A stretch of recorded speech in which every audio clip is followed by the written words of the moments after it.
In 2005, we told the community of Cleveland that we were going to open a high-performing middle school. It's 10 hours a day. Kids are in school from 7 o'clock to 5 p.m. and there's no cost to parents at all. And the mission is when the kids leave the school in 12th grade that 100% of the students will go on to a four-year college. There's a number right there. Oh, my bad.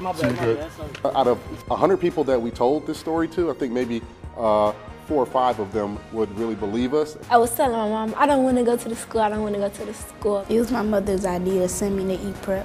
I remember August 23rd of 2006. I remember it was 5:50 in the morning or so, and the parking lot was completely empty. And I just had this moment when I wondered to myself, was anybody showing up?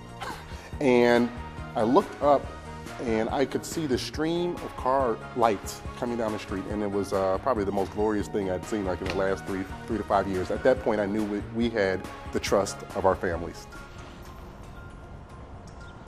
I was definitely nervous the first week because we wanted everything to run smoothly because we worked so hard to get the school up and running. And we knew that our kids were going to come to us with some deficiencies, but we had no idea that they were going to come to us so many grade levels behind. Some of our students walked into the building not knowing how to read.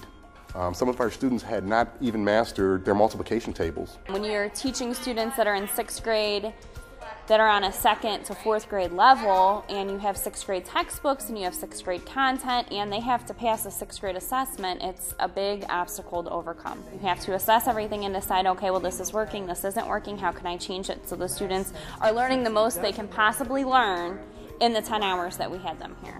Academically, I thought it was really challenging because I've never had a D or F till I came to E-Prep because I was usually an A, B, C student. The students were in shock. This was a different situation than they've ever been in. So it took about 2 hours for us to complete our homework. Couldn't even watch TV. All the teachers, they got on you about doing your homework. There were no excuses.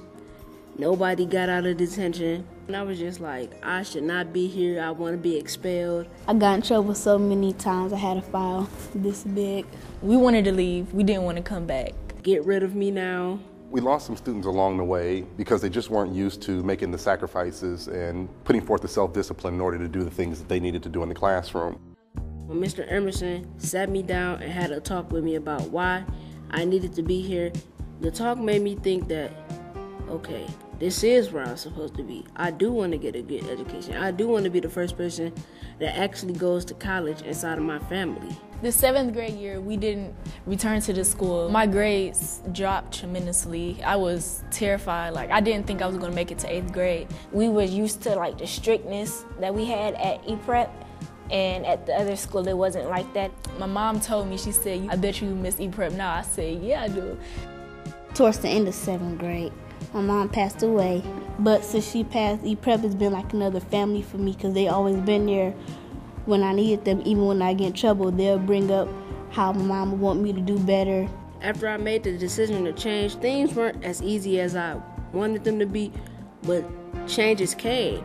My grades started to be better. I started to do better at home. I started to get a bond with the teachers. They were like family to me. So then we came back for our 8th grade year, and my grades, like from a D, they went up to B's, and I'm starting to get A's now. When I took my first Ohio Achievement test, I did not think I was going to pass it at all. At my old school, you could have just put anything, but at E-Prep, it was not acceptable. You had to try your hardest. You had to believe in yourself, believe that you could do it.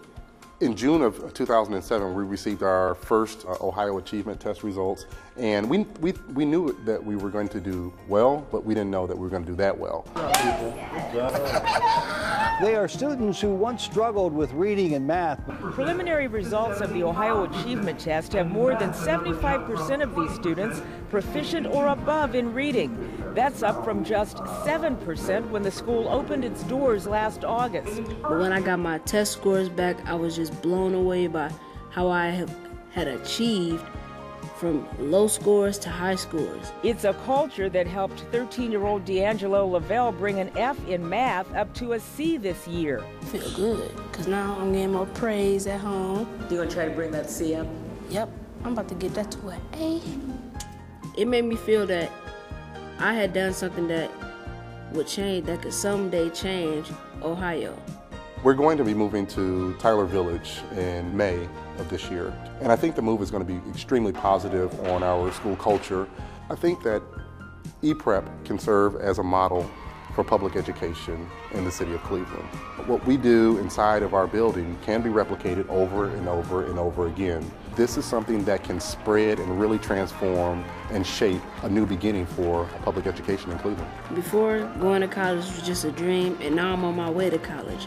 It's not a dream anymore, it's actually going to happen.